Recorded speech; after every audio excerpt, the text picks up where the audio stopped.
Oh yeah, let's go. I'm gonna share this thing this time. If I can figure out how to do that. Yep, share.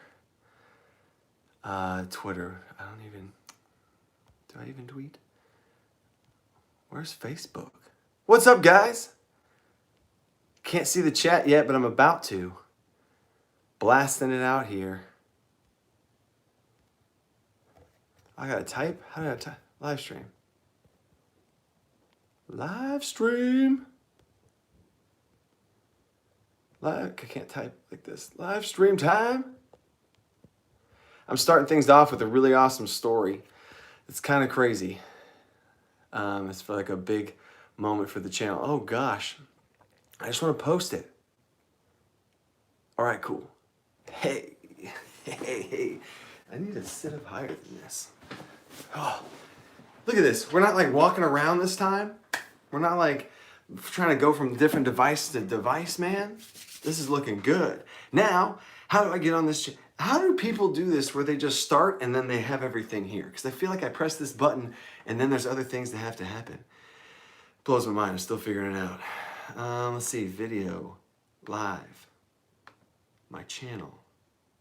Guys, we're at 2,107 subscribers. Oh, that's crazy. Okay. Videos. Here it comes. There it is. All right. Who we got in the chat here? Oh, I gotta mute that for sure. There we go. Okay. Who we got? Oh my gosh, so many people. Varge, you're too slow, Varge. Too slow, Varge. It's either Steven or somebody else getting you. Piper's freaking here. Jacob, what's up? We got oh hey, yeah, so questions. I am going to tell a story real quick, and I'm going to try not to get too long because it's pretty cool, and I get into the questions. But if you have a question, in all caps, put question, and then ask your question, and my Patreon people are going to come and give that up here. Let me try and move this just a little bit. Oh, okay, all right, yeah, okay. Man, I need a haircut. But I can't leave the house. All right. Let me make this bigger. That doesn't do anything. Can I make this bigger? Can I make the chat bigger? Zoom in here? Nope, can't do it. All right. Oh, we already got a question. What's my favorite color? Dude, my favorite color is purple. Let's go. I was red for the longest time. I had a red sports car, red motorcycle growing up, but now it's purple, man. It's the color of the channel with a little accent of red. You know what I'm saying? A little accent of red. Mr. King Awesome, what's up, Peyton? Oh man, so many people talking right now. Terrace is here. Made it to the live stream. What's up, Eminar? Emornar. I want to write that name down. I have a spreadsheet in my phone of like cool NPC names. I'm going to put your name on that spreadsheet. That's pretty awesome. Yes. Awesome. Questions, are y'all safe? That goes to everybody. Are y'all safe? Yeah, no, we're safe. We get everything delivered. If we get a package to the door, we spray it down with Lysol and then good to go. Good to go. Steven, man, what's up? No, it's all good. No, there is no late. We're starting, man. I actually started on time, so you probably would have been on time based on my normal tomfoolery. Tactical element encounters. Oh, okay, we got questions coming through. Okay. You had purple hair? That's so cool. Is it like growing out now to where? Okay, here we go. What's up, guys? I got a really cool story, and I'm actually going to at the end of this story, I'm going to put this in the description. I'm going to link all this in the chat right here. So I had a video, the April Fool's video, that absolutely blew up. It was crazy. I now understand what it's like for those people that, I can only imagine whenever people post videos and they get like 50,000, 100,000 views just like all the time. And my phone was like blowing up on Facebook, on Reddit, YouTube, everything. So it got so big a day later. Yeah, one day later, the next day, April 2nd, I got an email from, let me see what, what is his name? I know his channel from Calvin. I got an email from Calvin, and he sent this. He was a real nice dude. He sent an email saying, the picture that you used in your thumbnail is my picture. Whoops. So apparently we're big enough now where I can't just go on Google and search for pictures and just use it and be like, hey, this is cool. So he was like, yeah, that's my picture and I own the copyright to it. And I was like, my bad. I can change it. I'm sorry, but he was super cool about it. And he was actually, no, it's fine. So I'm posting it right now in the link. I don't know if that's gonna come through because there's a lot of stuff there. Oh, that's way too much. I typed too much. I gotta delete that. Copy that, back it up. There, and then there. Okay, cool. So yeah, he was super chill about the whole thing, and he's like, no, it's fine, man, it's fine. Just make. Oh, I'm sorry. I have to turn this because my wife's gonna be upset if it's not centered. Okay. So he was super chill about the whole thing, and he said, just put a link in the description, all this stuff, and in the link right there is a discount code to the RPG book that he made, and that was the cover of. That Rakshasa in the front with a snarl. It's my favorite D&D monster, which is why I chose it. But it is awesome picture, and it's actually the front cover of his D&D book, which was crazy that it got big enough for us to be out there to find its author, which is crazy. So that is the legit discount code if y'all are interested in checking that out. Or whatever's going on there. So thank you to Calvin for letting me use that, and I'm going to direct people here to kind of get that going, and I'm going to put the link in this description too if you're watching this later. So anyway, let's get into some questions. But when I do these, I want to make sure I can still see everybody saying stuff too. I wish this was bigger. Oh. The wife is here. The wife is officially here in the live stream. I'm nervous now. Okay. Dungeons & Dragons. Well, Chris Stashu. Oh, what's up, Chris?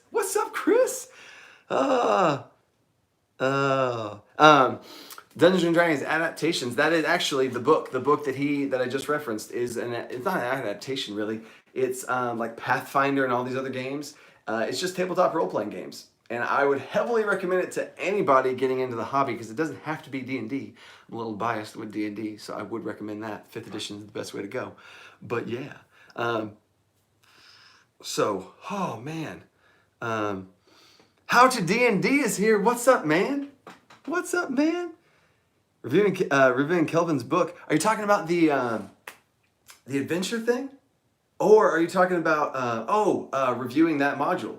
That would be a very interesting video. And it's a 400-page book with a 50% discount code, so that's interesting. But that would be a huge thing, so I have not gone and checked that out. I'm trying to get ahead as far as filming goes. I actually just finished the video for this weekend, so I'm actually getting a little bit ahead. Because with the kid on the way, I want to try and stay ahead of the game. So yeah, me and Chris Stashu, he's making some jokes in the chat. We did a podcast over there on his podcast, and which that was fun. And they actually are supposed to come out this year, 2020 or 2021, if you remember talking about it, with the second D&D Dungeons and Dragons movie follow-up with that rough movie we did a review on there. 400 pages. It's hard enough for me to read through a book. I just got the Explorer's Guide to Wildmount, came in the mail. I sprayed it down today, and I just got it. Haven't even looked at that yet, so I am behind on everything. Woohoo! Dungeon Baby. Sinjim, you were the first person to call him Dungeon Baby. His name's Talon, but Dungeon Baby, Dungeon Wife, that's next level. Okay, so let's get into some questions here. Let's get into some questions. Why does this look like that? That is awful. Why does this? I gotta open that up. There we go. Okay. I need a better UI setup. Like I need an interface thing to be able to see all you guys. All right. So questions going down. We got Koopy, Koopai, one of my patrons. I don't know how to read that, man. How long have I been in this hobby? Whew. That's a funny question, and I could go on that for a long time because my actual career is coaching pole vaulting. And no, wow, that's a whole long story. I never pole vaulted in high school. I never pole vaulted in college, and I became a pretty successful pole vault coach because one of the weird things about me, or one of my quirks, is once I go into something, I am all in, like to a obsessive, probably not healthy level. You can ask my wife about that. But yeah, it gets pretty intense. I went down the rabbit hole of magic tricks. Maybe I'll do some magic tricks on a live stream. That'll be interesting. And do some like, ho ho. I did Rubik's Cubes where I could solve a Rubik's Cube in like 25 seconds. But I just go down these rabbit holes and super intensely. And D&D, my wife would always make fun of me for like these little like hobbies that I have and I quit and I have and I quit and I go. D&D has been the hobby, the one true overarching hobby that I've had that just stayed with me for years now. So it's been like 4 or 5 years. I think. Maybe a little less than that, but I wish I did longer. You know what I mean? A lot of people, one of my people, a lot of people that do YouTube channels have done it since they were in high school, or they've been a DM since high school. That's Luke Hart's little phrase. But I have not been doing it as long as my entire life. But I think that I have a very fresh take. And I think a lot of the biggest compliments I get in the comments of my videos is, this is so fresh. I've never heard this before. And I think that is one of the advantages, that I have not been in Dungeons and Dragons for forever, that I have a pretty fresh mind to it, and don't know all these other systems. I just have ideas and try and make them work and see if it happens, see if it works. So there's your answer to that. So next question is from Sven Sprite. Let me double check here in the comments here. Oh gosh, yeah, I would do magic. I would perform magic. I would perform magic in class. If the class was good and they finished their stuff, I would bust out some magic tricks. And I even had a magic trick where the kids could gamble for their grade, which sounds super bad, but I wouldn't actually let them get a grade for it. And I'd usually beat them anyway because they'd get tricked by the magic trick, so I didn't have to lie to them. So anyway, question from Sven Sprite. What animal race would you homebrew that doesn't yet exist? Ooh, that's interesting. Animal race homebrew. That's interesting. I would want to do like a flying squirrel. I don't know why.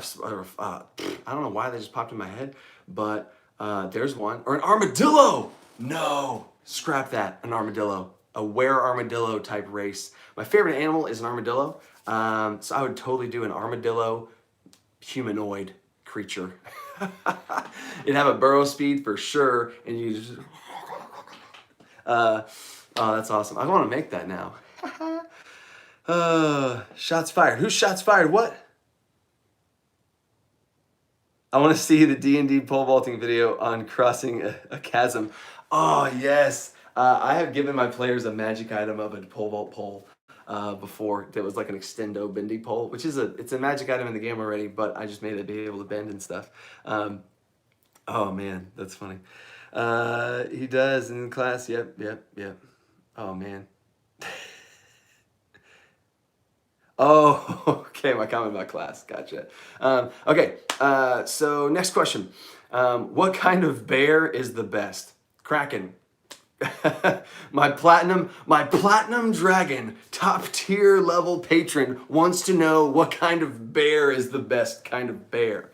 Oh man, that's funny. What kind of bear? Like, first thought bear popping in my head is a panda bear, and there's a koala bear.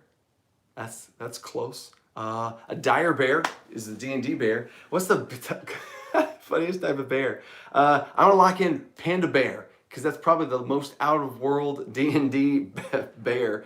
Or no, werebear. I know, werebear. I'm going for werebear. I know that's barely a bear, huh? There's so many bear puns. I can barely handle it.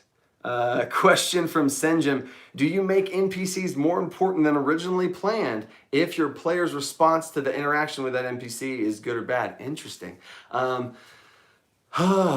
mean, yeah, I will definitely, like my NPCs, unless they are a story NPC, I actually have a video coming out next week, a week from today, where I go over my entire DM screen, behind the screens look. And I have an NPC chart right here that is a bunch of, it's a D10 table. Even though with random dice tables, I really don't, Yogi Bear, oh my gosh. My random dice tables, I tend, a lot of times I won't roll on them, especially if like right now, if I'm creating something, I will look at them for inspiration. Now, if we're in the middle of a game, yeah, okay, I'll roll on it. Or if I want to glance over at something, I'll just snag it. So I don't always roll on roll tables. Usually it's like an inspirational chart. But yeah, so if I come up with some random NPC and the players start to love him, I'm like, all right, well, he's going to be a bigger part of the story. Or I'm going to make sure to have them cross his path again with some sort of needed piece of information that he has or tool that he has, or we need more metal. Okay, we can go back to that awesome blacksmith we had. So yeah, I definitely would do that. But if it's a key part of the NPC, like a story NPC, I might let that stand. But I definitely adapt and adjust to players' interest in the game. Just like the interest in the game. If they like combat, I'm gonna give them more combat. If they like this NPC, I'm gonna try and come up with reasons why they could see that NPC more. So yeah. Another question from Cooply. Gosh, it's COOLPI3. So, Couple of 3.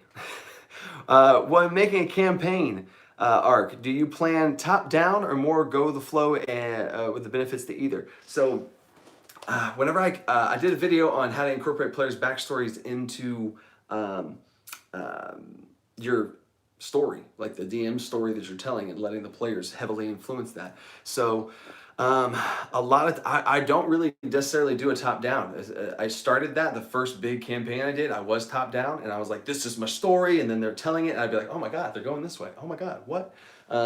So I found it's much easier and much more of their true story if I see what's going on. I see how they're handling it. My players that I have right now in this session we're doing is they had this whole thing going this way, and they're chasing down this guy that escaped with a item that they're going after, this purple gem, and then they got some stuff hit the fan in the big main city, and it derailed the entire thing. And now they're going this way. This stuff's still happening, so I still have that on my mind, but I can't have that be that and try and like force them to go this way. I just kind of let that be there. It's still moving, it's still churning, but now the story is about what's happening here and what cool things are going on in this world that feels alive. So, good question. Pacna Bros has a question. What do you consider your worst flaw as a DM? Not handing out inspiration enough. I literally am the worst at that. I have these little dice that I have, like a little jar of dice that I put behind my screen.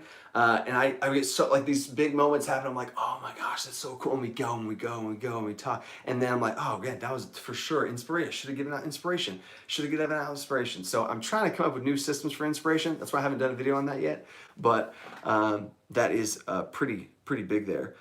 Oh, here we go. Oh my gosh, so many bear puns. So many bear puns. Oh my gosh. Okay, I'm just making sure I'm up to date. Yeah. Oh God, Corey. Derailed the party. Oh my gosh. Yeah, that was awful. Your BBG died the first session. That's a lot to learn from that one there, buddy. Oh man. Okay. But yeah, I think I get too wrapped up in the moment sometimes to reward players with those inspiration moments, you know. And so that's a whole, so many good things there with that positive reinforcement. Little carrots on a stick. Jacob, what are your thoughts on 3D printing for minis and terrain? I would love 3D printing, man. I would love to have a 3D printer. Not necessarily, I mean, there's no way. That's not going to happen. What do I say? I would love to have one just like I would love to have, you know, a Camaro. But I think it's awesome. I think the amount of customization you do in that and 3D printing is starting to really get a lot better. Like, it's pretty impressive the kind of stuff that they can come out with. I got a ton of minis that I'm working on to get shelves for. But I just honestly, I don't know if you could 3D print a mini like that. You know what I mean? Like, I don't know if you could 3D print that. That'd be crazy, especially with the smoothness. I don't know. Eventually, I'm sure, but I do not own any 3D printed minis. I'll say that. Which third-party products do you find? Combat Medic, Philip Bush. Which third-party product do you find most beneficial and why? Third-party products. That'd be a good. I'll show you one right here, actually. These books are amazing. I'm brushing off not dust. I do use these. I installed curtains and went into the wall and there's some debris fell. These books, I am trying to contact the author of these books and I cannot get a hold of her.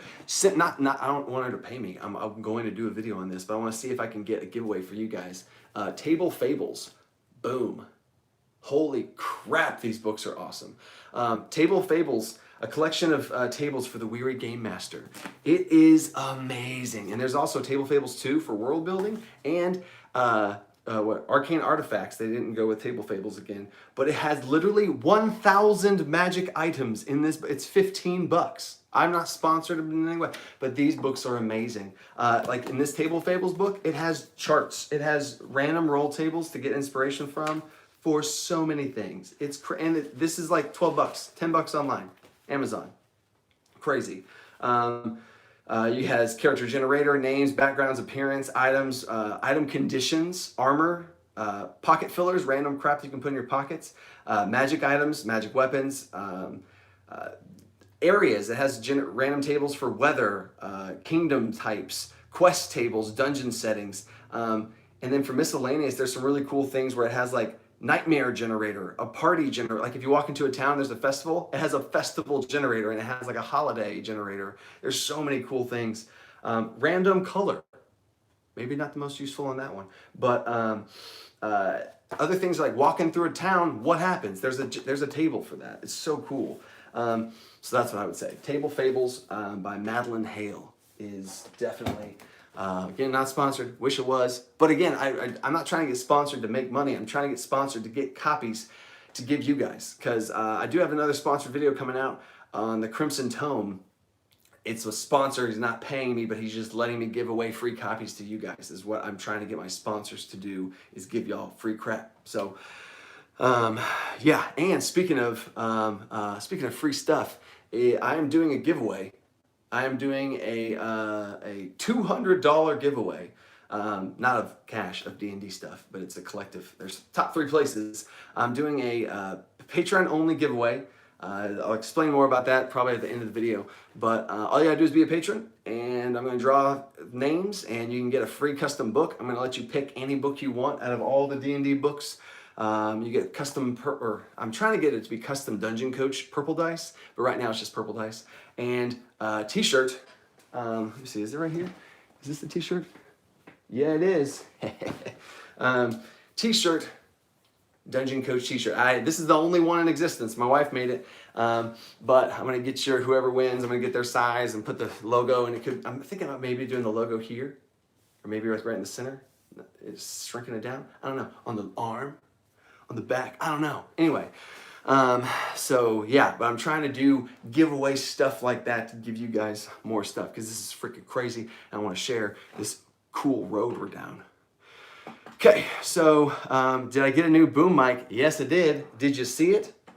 Did you see the boom mic? Hello. Well there. Oh, you'll see where that came from in a video here soon. How'd you see that? Did you see that? How'd you see that? Hey, let's see some comments. Go back to the comments. Go back down to the comment section. No, I didn't change how to ask questions. I'm now into the live stream questions.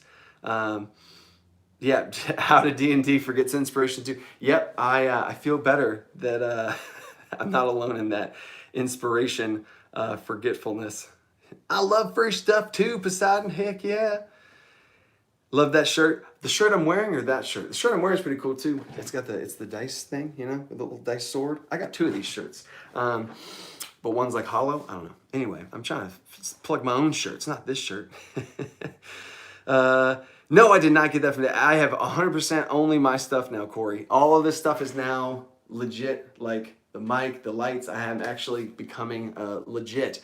thanks to my patrons, which is why I'm doing a big giveaway for them, to really thank them, to let I bought these because of that. Like, all of this stuff has been crazy coming from the patrons, so I want to give back. You can see Luna's hair on your shirt, can you? Can you see my husky dog hair? Look at that. It's freaking everywhere. I can't even get it off. I should have shed myself off for the live stream. I'm sorry, babe. I'm sorry if I'm embarrassed. I'm so embarrassing. I'm so embarrassing. Okay, next question. I'm gonna start going a little faster now because, oh my gosh. Holy gosh, there's 38 people here. That's a record, guys. Whoa! That's like double. That's double. This is crazy. So next question. Resnet asked, how do you make the environment more of a tactical element for encounters? Ooh, that is actually a video topic that I have that I'd love to do a video on. I try and have, just off the two biggest things off the top of my head, is levels, like different levels. Try and have a low and a high, at least 2 levels of a neutral and a low, or a neutral and a high, or 3 levels, whatever. Mix it up and try and have, like, oh, there's a pit. Okay, that's interesting. Oh, there's a pillar. Okay, that's interesting. Or there's a bunch of pillars, or there's a row, or there's random. I don't know. So anytime I make a room, I try and break it up in the center just to give people some places to move. I also have some sort of interactive moving things, whether it's actually a piece that I can move. No, I don't have my, oh, it's in the garage.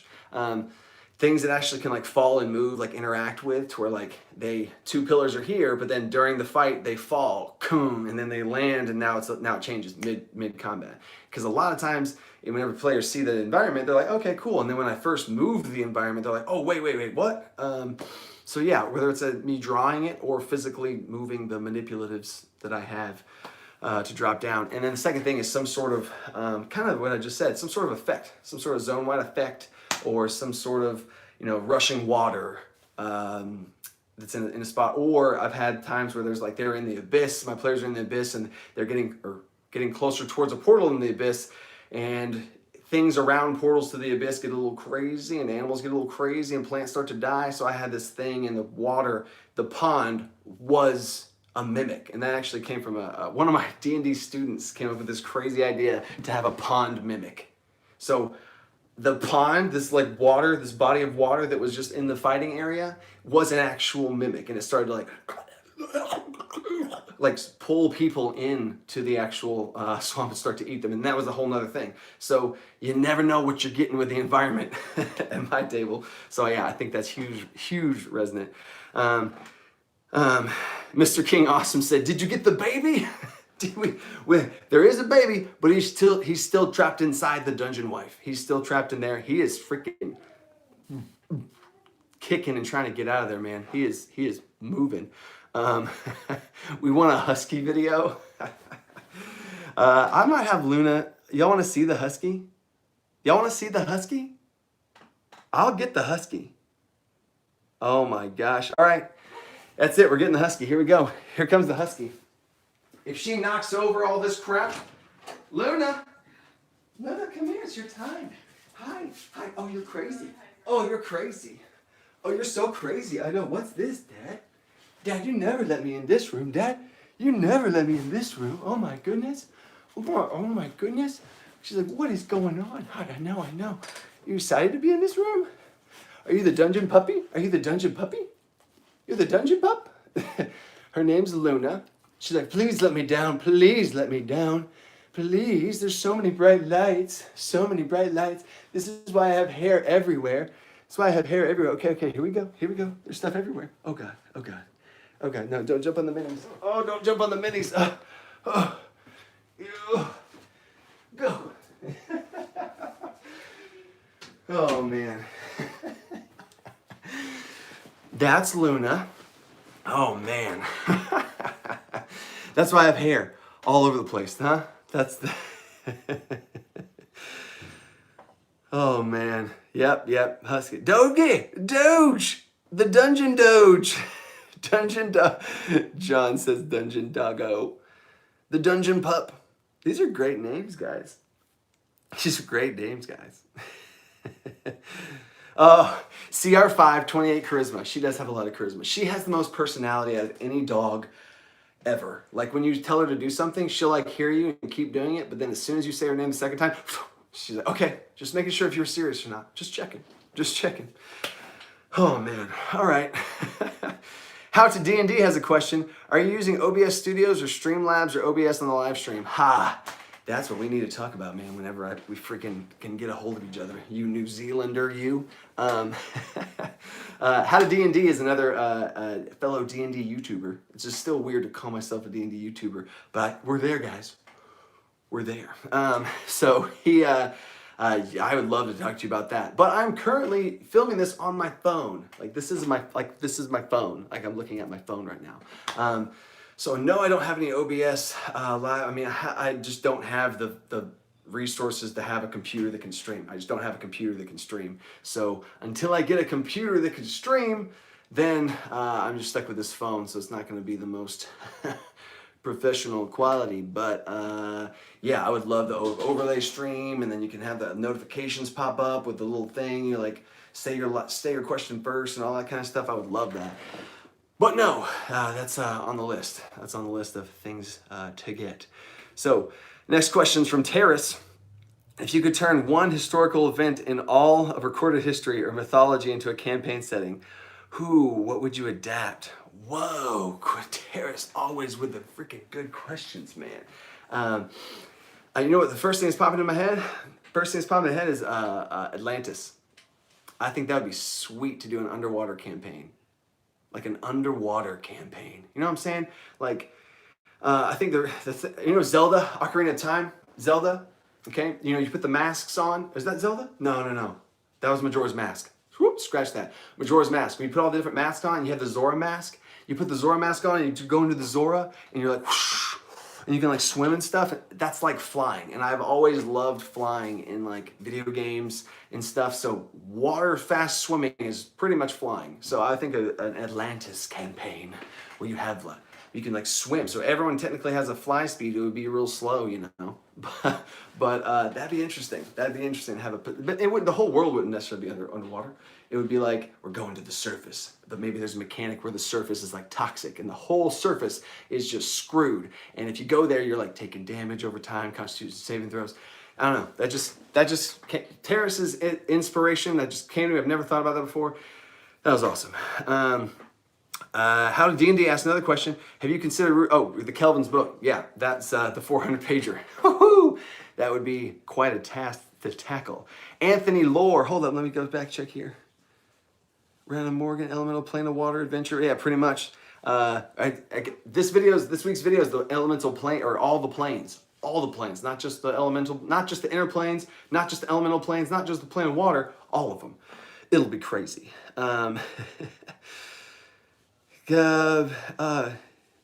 Geek. Oh, I love your name, dude. Dragon Geek. That's great, man. Much love from your biggest fan. Let's go. The artsy one. Oh, heck yeah. Wait, is that your? Nice. What's the best way to pass the time for you? Oh, you just snuck in a question right there. Passing the time right now I'm trying to make sure I get the videos out for this channel, doing all that stuff. But if it's not YouTube, my favorite hobby is playing Brawl Stars with my wife. I know it's kind of a weird hobby. Brawl Stars, I'm not sponsored by them. Why would I be sponsored by Brawl Stars? That's crazy. Brawl Stars is a Supercell app, and me and my wife play it. That's a fun little hobby. So that's my hobby. There you go, Dragon Geek. Hannah, what's up, Hannah? Of course. Duh. Artiste extraordinaire. All right, Anthony Lore. Next question. Love that name. Lore, but not lore like lore, but anyway.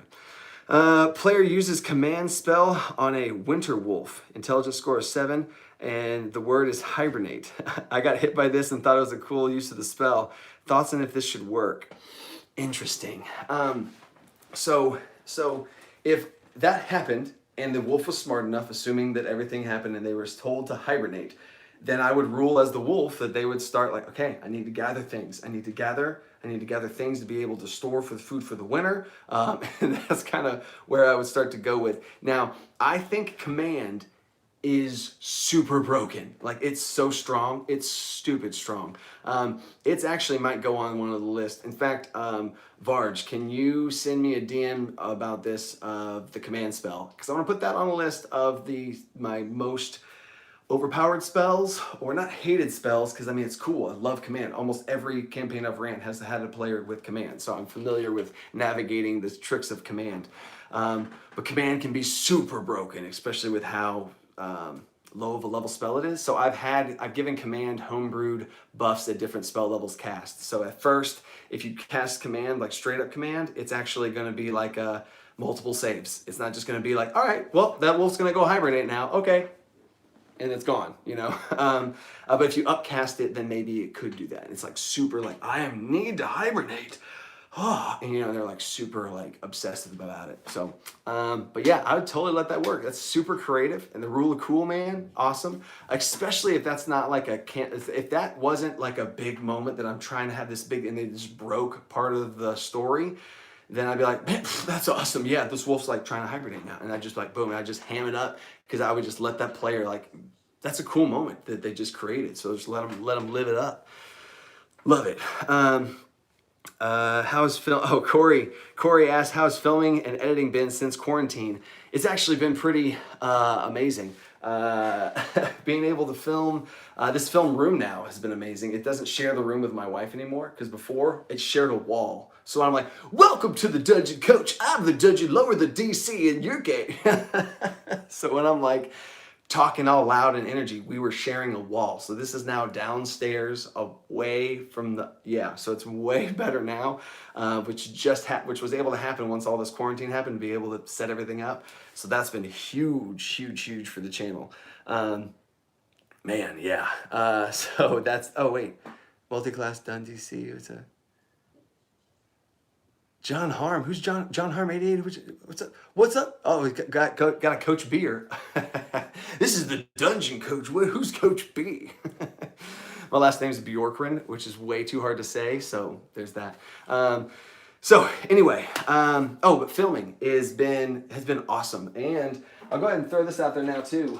This is coming up in the video. We got a new situation here. This boom mic that Jacob talked about, this little fancy boom mic setup, and this iPad was donated to this channel by Edric Kianse, one of my Platinum Dragon patrons and childhood friend of mine. I went to freaking elementary and middle school with this guy. We reconnected in D&D. He's loved the channel, and he said he wanted to buy me a laptop. And I was like, whoa, hold, time out, dude. Are you freaking serious, bro? Are you serious? So yeah, now I have this iPad now. It's absolutely amazing because I've been editing everything on my phone, if y'all didn't know that. So I can actually even show y'all. This is password. Can't see that. But yeah, I actually have, this is the video for the next week, or this weekend. Got the Planes of Existence. Oh, look at the graphics. Oh, what? Oh, it's like, what? But to be able to do it here with this little stylus and like tap on it and stuff, my fingers are freaking huge. So it's been hard to do, but I've made do with a good old little phone screen that I'm using currently to film this thing right now. So, but it's been awesome. Lunch break hero. What's up, man? What's up? We just did a collaboration video too. I'm sure we had so many collaborate. I'm trying to just get us going, man. Welcome to the live stream, brother. Yeah, no more phone editing. Yeah. So next question, Nicholas Morin. When it comes to world building, how do you manage vast distances without making up random numbers and times to get to places? Yeah. That's a question comes from Combat Bush, or Combat Medic. Combat Medic Bush. Yeah, massive distances. I try and think of what am I trying to tell? What point am I trying to get across? Are they such a far distance that, oh man, I really want to hammer in, like, you gotta travel, it's far away, oh, the descriptions are all just wearing down, oh my god. because it would be super lame to run 7 days of travel if you run it like 7 days of travel. So you got to try and find things to break it up. So maybe one thing a day. So if I'm doing 7 days of travel, I might do one thing a day with like descriptions and little blips of fast forwards and stuff. I might give them a roll somewhere towards the beginning and be like, oh, you did really well. So you're going to be able to fast forward just a little bit because you don't want to just slog it, right? So yeah, but as far as numbers go, I try and think of it in terms of days travel. So I try and think about how many days would it take them to get from here to there, right? 2 days, 7 days. So I think of it in terms of days, and then I backtrack it from there about how many miles that would be, and I'll do the backwards math based on all the charts and stuff that I have in my not my screen, but I have on my phone. But I'm using my phone right now, so there's that. But yeah, so I backwards calculate after I know the feel that I want to give. Then I backwards calculate from there. But yeah, and as far as world building goes, I try and have everything be about a day or two's travel away from each other, unless it's like a next big city or something. Then it might be a 3 days travel. But that's kind of more, like I said, what kind of world do you have? How dangerous is it to travel? How big is it? Is it populated or a suburb type thing? But yeah. Next one, here we got, what's up, Buttercup? Oh, that question was from Nicholas Morin. Gotcha. Resonance question. What age group do you normally play with? So my tried and true main group was pretty much all my age. I am 32. Babe, how old am I? I don't know if she hears me. Anyway, I'm 31 or 32. I don't really know. I was born in 87, October 29th, 1987. There's that. Someone can backwards calculate that. But yeah, so I mean, pretty much 30s plus or minus 5 is usually my range of the people at my table. But I run high school groups too of, 14 to 18, right? So I mean, that's a whole nother dynamic there. And they play a legit game. Like I don't pull punches. I actually killed my first player in that group. My first kill was I didn't kill a player. Character. I keep mixing those words. I keep saying how to kill your players. Like giving real life murder tips. Characters. The imaginary thing that they are playing. My first kill was a high school student's character. So I don't pull no punches for them neither. I want to DM for an older group. I think that would be amazing. A super old group and a super young group. I want to DM for that. That'd be super cool. Amrenar.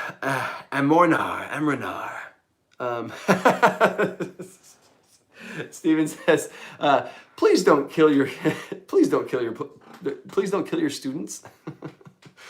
Whew, yep, that would not be good. There would be no channel. There would be no, yep. Ever DM at a convention? I have not DM'd at a convention. I want to go to a convention. It's my biggest thing, man. I want to go to a convention. That's a big goal. That's a big goal, but there's other stuff that's got to go down here. So, you're in trouble. I'm watching you. You're done. Nicholas Morin. How do you manage distance and time travel between large maps? Oh, we actually just talked about that. You and Combat Medic had the same type question. There we go. We're moving. Resonance, another question. Policy on dispensing magic items. Do you destroy them every once in a while or keep things fresh and cycle through? Dispensing magic items. I would say I did a video on mundane magic items, which is where I would start at. I start off giving them like crap. I've started off a campaign where they had nothing and just getting armor and just getting their equipment was like, oh, guys, we got equipment. And if you can make your players excited about getting what you're supposed to start off with, you're going to set yourself up a lot better to be able to like, oh, wow. Because if you start off giving them a +1 something, then they're like, oh, okay, sweet, awesome. What's next? Give me more.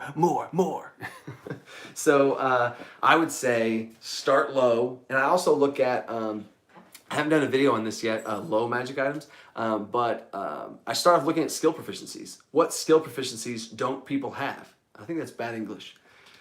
You don't know how many comments I've gotten about how bad my English is.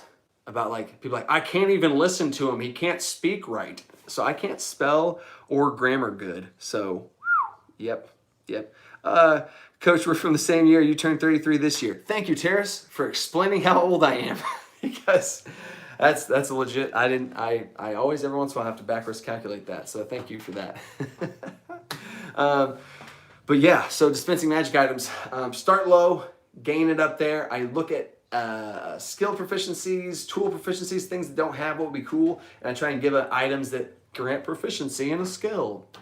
Cool. No, it's not like a huge game-breaking thing. But if I do have magic items that I give out, I'll either have maybe some limited uses on it to make them think about it. Potions, scrolls, some limited type use things, so they really got to think about when to use it, and then they use it.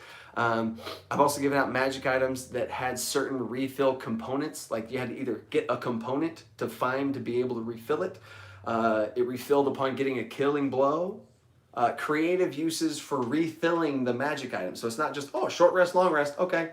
Like, no. You have to do this to be able to refill it. So that's another thing you can do to try and give them cool stuff that aren't permanent, you know. But yeah, so 8 ounce has a question. Have you considered expanding into some more third-party content videos? Not many people are doing it, and there's a ton of content to potentially go over. Yeah, third-party content. That's kind of what the multi-classing video was. I got a Crimson Tome video coming out. That's third-party content. I also have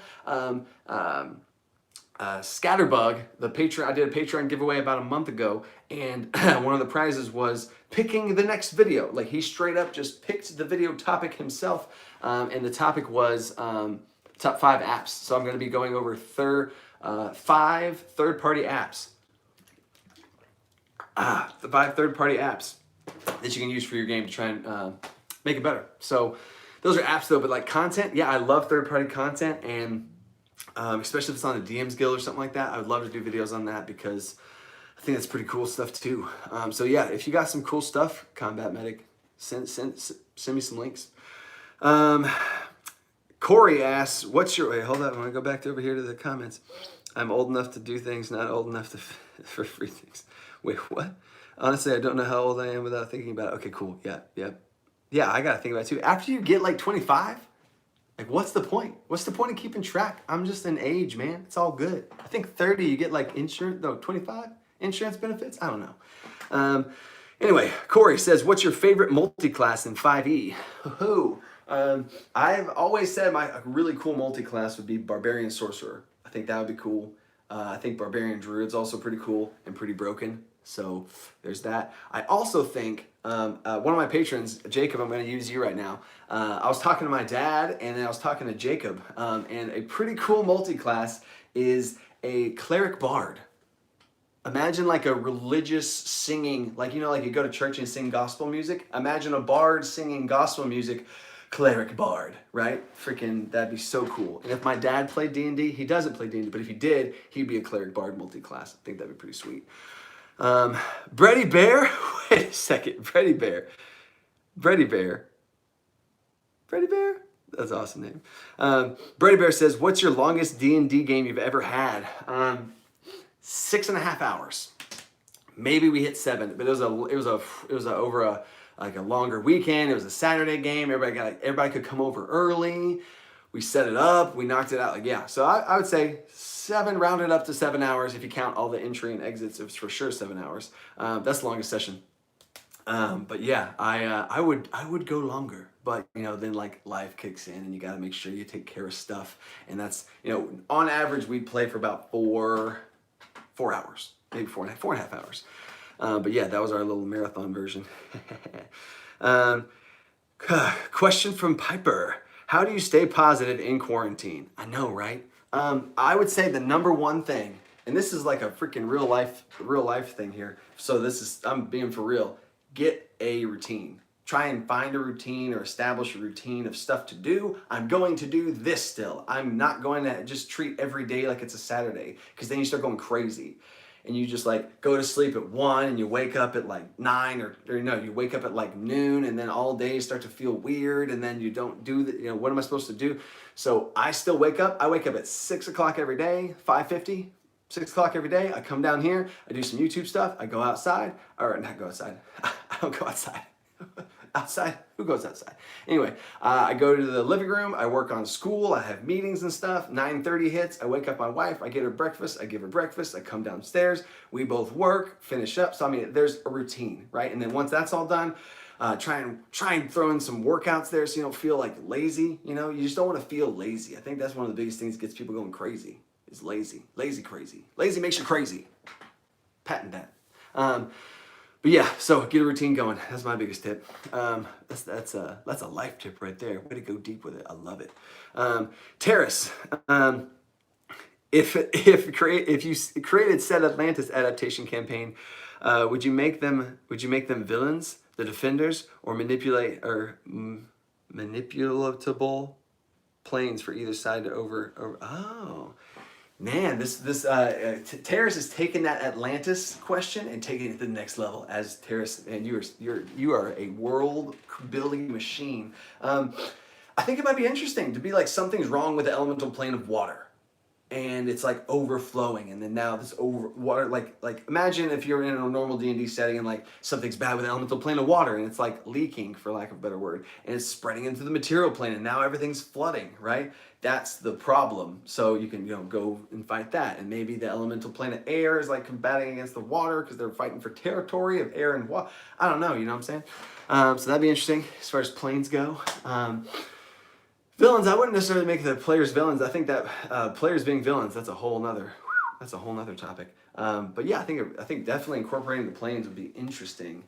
Would be very interesting, especially in plane of water. It was one of the first things that someone else in the comments went to right away. So, elemental plane of water has a hole in it. Uh-oh. Stephen Harris. The next one, Dragon Geek. How can you get better at improv? How can you get better at improv? That's a good question. I would say honestly, like play games that make you improv. You know what I mean? Playing tabletop role-playing games make you improv. There's even a game, Haunted House on the Hill. Is an awesome game. It's not really a role-playing game, but I make it a role-playing game. It's a board game where you play and you're in the haunted house. You have to travel through the haunted house and look for stuff. And whenever I do that, every time I draw a card and it says what to do on the card, I try and make it into a bigger moment. Now, sometimes at first people are kind of like, okay, just read the card. But now I'm like, oh my gosh, like this is it and this is why this is happening. I'm in this room now. I'm real scared. I'm gonna back into this corner. And they're like, wow, like he's in this world. You know what I mean? Like there's a difference between playing a game and then like, oh man, like I'm there. What's happening? You know, so I would say thinking creatively helps you improv, and the thought of the act of being creative towards things helps you be creative towards conversational, improvisational, on the fly moments.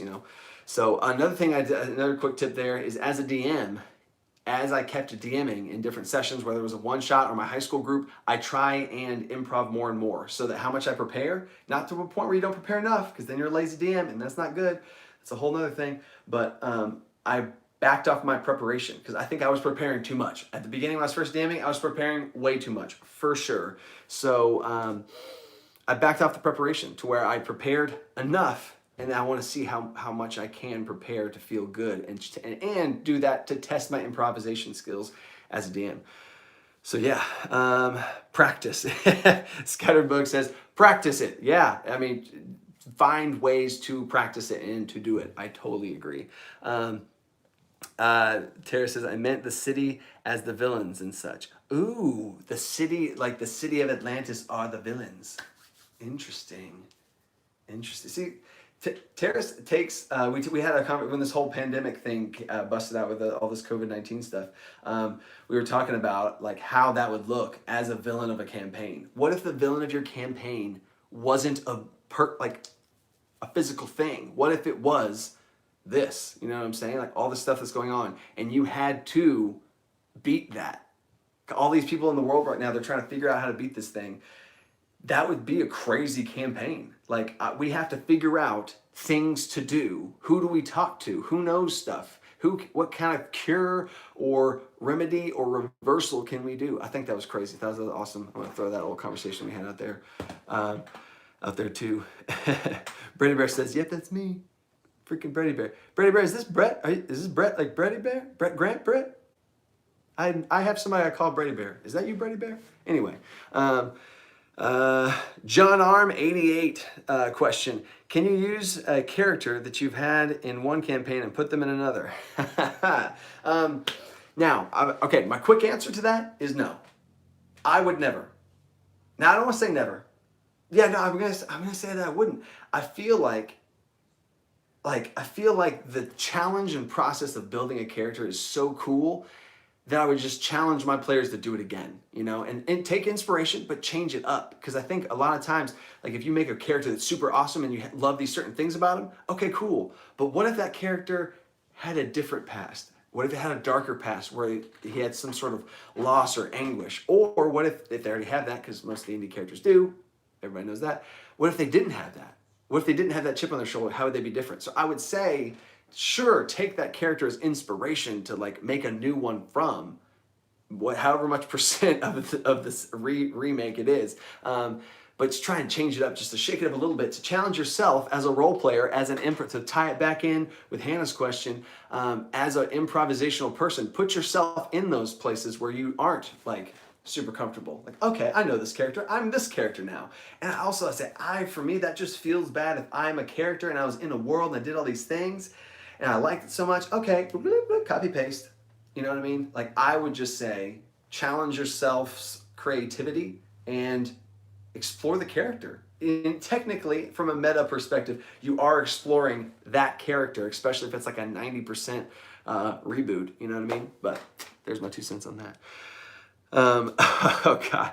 Corey says, remember Shaka? Shaka was this half-orc barbarian, he was a half-orc barbarian that had these blood oaths. And this character, his flaw was that he had these like blood oath pacts that he would make with people. And if you saved his life, he was like, Shaka thankful, Shaka blood oath pact. And he'd like cut his hand and try and shake your hand, and he would die for you now. You know, but then if some other character saved him in the process, or he saved them, then it was, so this entire character had this flaw of, I must fulfill these blood pacts. So that's a super cool thing.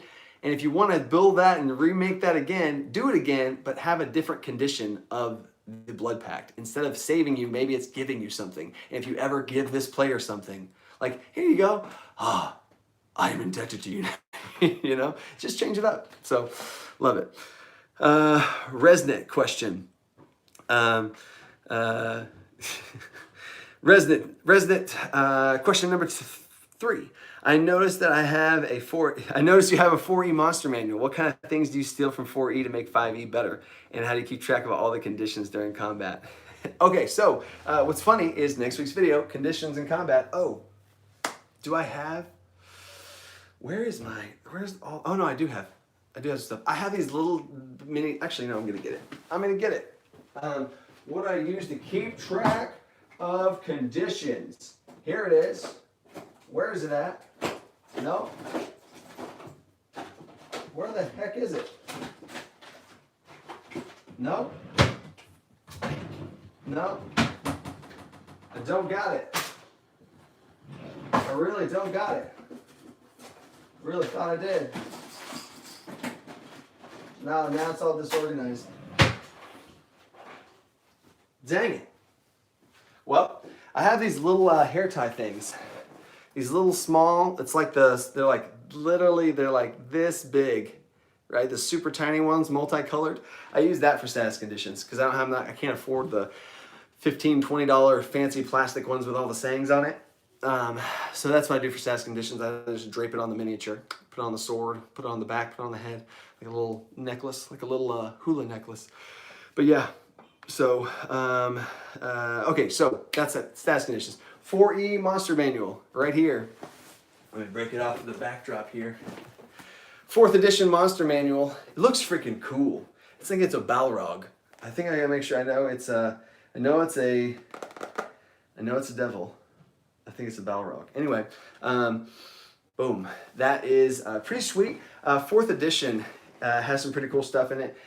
Let me pull these down. Get cozy with you guys. 4th edition, minions and skill challenges. My goodness, those are amazing. Minions and skill challenges, especially skill challenges. I've done 2 videos, technically kind of 3 videos, and I could totally make more on skill challenges. But I love that. But as far as the monster manual goes, auras is probably one of the coolest thing. Auras and health conditional resets. 4th edition dragons are crazy. They are badass. Like, oh my God. Compared to a 5e dragon, 5e dragons are a big sack of health compared to a 4e dragon. 4e dragons have, like, if you're behind it, if you're in like a cone behind it, like any, you know, if you're in a cone behind it, it gets a free tail swing at you.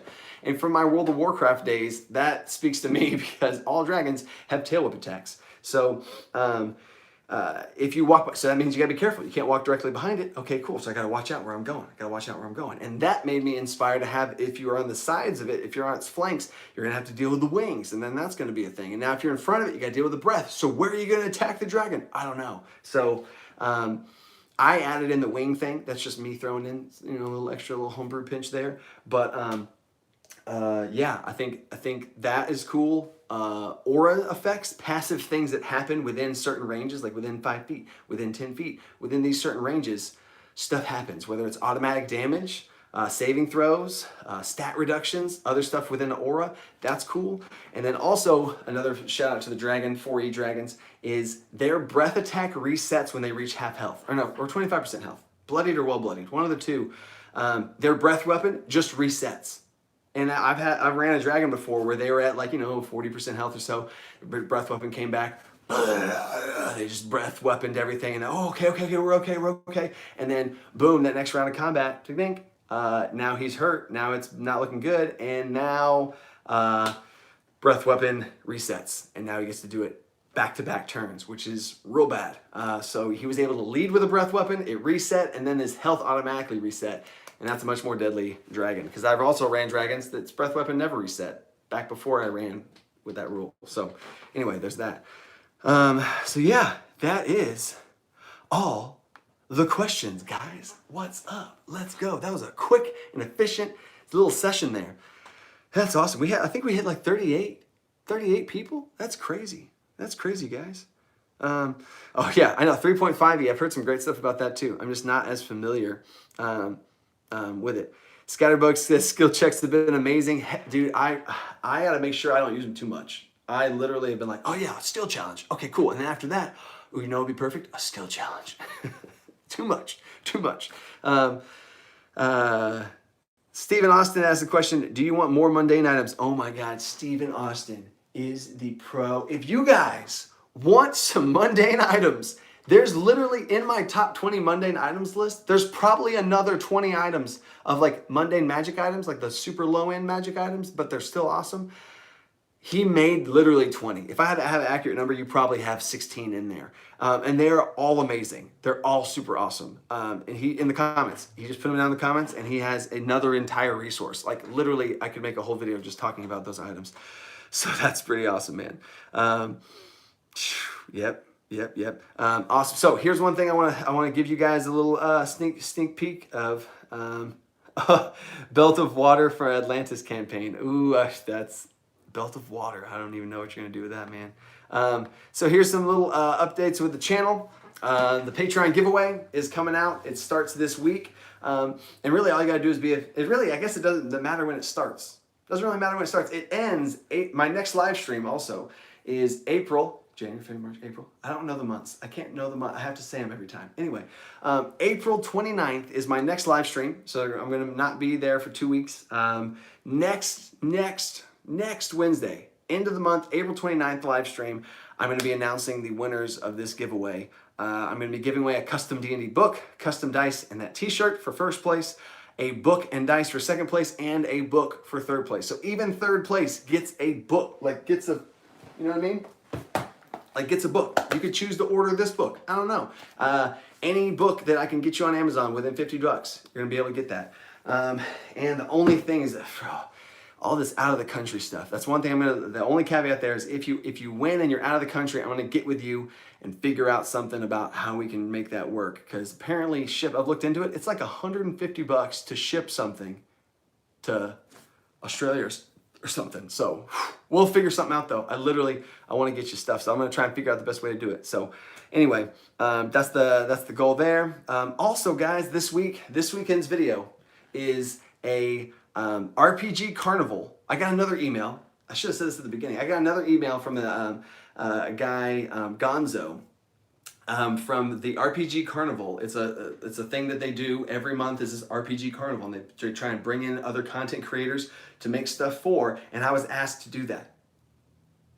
I was like, what? Who am I? Like, who do you ask me? Little old me? Like, what? Okay, let's go. So I'm doing a video on the Planes of Existence for the April collaboration RPG Carnival. So that'll be cool. Video after that is going to be the next Wednesday. I do a collaboration with Matthew Perkins. He's another D&D YouTuber. Check him out. We got a DM screen video where I'm literally going over everything behind my screen. Like I do a full-blown breakdown of what is behind this screen in section by section. Because one thing that I have, and this is kind of a interesting little tip nugget here, is whenever I'm looking at my screen right now, like, let me see if I can hold it here. There we go. So when I'm looking at my screen, this pane over here is creating stuff. Everything on this pane is a name generator, like a random NPC name generator, random magic items, random mundane items, town names, blacksmith building names, creating stuff on the fly that I don't have, creating NPCs, creating anything. This middle two panes is combat. This pane right here is like status conditions and exhaustion effects, combat stuff, generic combat stuff. This pane is specific to my party, like the actual players in my party, like cool things that they have in combat, triggers. I have 3 players that have certain things that happen if they get a killing blow, but they don't really know about the mechanics because it's still something they're trying to figure out. So I have the mechanics for that written down here for very specific situations for certain characters. And then this far right pane is lore, story, NPC, or not NPC, lore and PC stuff. Players' names. If I forget my player's name, I'm like, what languages they speak, some of their modifiers, what their parents' names were. So if I'm in the middle of a campaign and Zachariah's father, I'm like, what's Zachariah's father's name? Now I know it's Jakar. Jakar, got it. Lock it in. But if I don't remember, it's right here. You know what I'm saying? So anything about the story or lore or key NPCs in the adventure or in certain cities that I want to remember, I'm like, oh, its name was this. You know, boom, it's right there. So anyway, that's coming up this next Wednesday. After that is a new long rest system where I change all the long rests, short rests, long rests, and I add a third rest system called a full rest. I'm changing up I don't want to say I'm changing up the game. I'm just trying to give cool stuff because I think long rests are too strong. I think magically restoring the full health out of nowhere just from taking a little cat nap for 6 hours and then making sure 2 hours, like 8 hours worth of full health. I don't know. I think there's a better way to do it. So anyway, short rest, long rest, full rest. So that's a whole nother thing. And then we got a new Ranger class homebrew that I'm doing. Pagna Bros is a killer homebrew master, and he has fixed the Ranger class. Like, vote for him for Ranger president because he has fixed the Ranger class. I'm doing a whole video on a brand new Ranger fix, like overhauling the class, like fixing it. Like all these people now, and again, I don't think Rangers are in that bad of a place. I mean, they get crapped on all the time. For like, oh, they're so weak. They need, and they do get like, you know, the short end of the stick, like the Fey Ranger, which I also have a thing on that too. I have so many things I need to make, guys. I have so many things. Let me know what you want. But yeah, that video is coming out. We're gonna me and Pagna Bros. He won the last month's Patreon giveaway, and we're gonna make a video on that. And then Scatterbug chose his video to be the top 5 apps that you can use. And I would show you a little sneak peek, but it's on my phone, and I'm currently filming on my phone. So anyway, you guys rock. You guys are awesome. Thank you so much. Let me look through the last video, a little bit of the channel comments here. Oh, okay, they're talking about the Atlantis, leveling up. DM level 30, almost my age that I figured out I'm 38, I'm 32 years old now. Oh, Oh my gosh, Anthony Lore. We'll end with this question. Anthony Lore question. Do you think there's any chance of a future collaboration with Matthew Mercer? Guys, if we ever do anything with Matthew Mercer, if Matthew Mercer even speaks to me, like thinks of me and types words to me, I'll lose my mind. I'll lose my mind. I don't know. That's crazy. That's like Michael Jordan playing basketball with you and you love basketball. I don't know. You know what I'm saying? Anyway, yeah, I agree, Scatterbug. Rangers are fine. Rangers fine. Stay away from the Rangers. I know. I agree. Every campaign I've ran has a Ranger in it. Fact. Every campaign I've ever ran has a Ranger in it. And I love them. I also think a tank Ranger. Imagine like a front lines Ranger with a shield. I'm just saying. Anyway. So, what else we got? That's it, guys. Cool. I love doing these with you guys. I really do. It's so fun to just talk with you guys. And I'm getting better at it. I'm getting better. I'm trying to keep going back and forth with comments. But I love hearing you guys' questions because a lot of times, these little questions you can ask, I can give you something like, boom, right down, you know, just to help. Not saying it's like, you know, the most amazing thing you've ever heard, but just a little bit of help because there's so many times where I had this one thing and I'm like, man, like what should I do here? I wish I could, so I want to try and, you know, do that. So anyway, I will see you guys next time on April 29th for that giveaway and some other cool stuff. I'm also doing a giveaway. I'm also going to be giving away an actual Patreon title or a reward tier, just to kind of let y'all get a taste of what it's like and what different rewards that I give you guys. So anyway, till next time, stay creative. Think outside that box, guys. Boom, peace. Now, I gotta click these buttons. Where Armadillo? Somebody said, wait a second. Am I behind? How did D&D say where Armadillo?